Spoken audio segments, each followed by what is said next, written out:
How to turn off Do Not Disturb. Hey everyone, welcome back to another tutorial video. In today's video, I'll show you how you can turn off Do Not Disturb mode on your iPhone.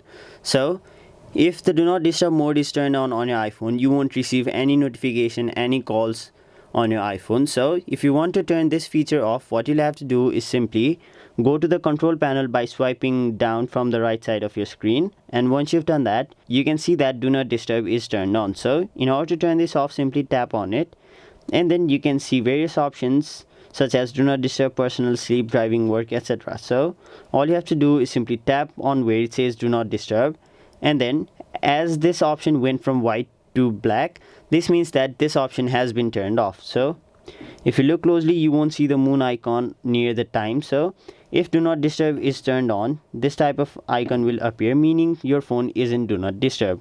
So that is basically how you turn off do not disturb on your iPhone. That is it for this video. Hope this video was helpful to you guys, and if it was, make sure you like this video and subscribe to our channel so that you don't miss out on further videos such as these.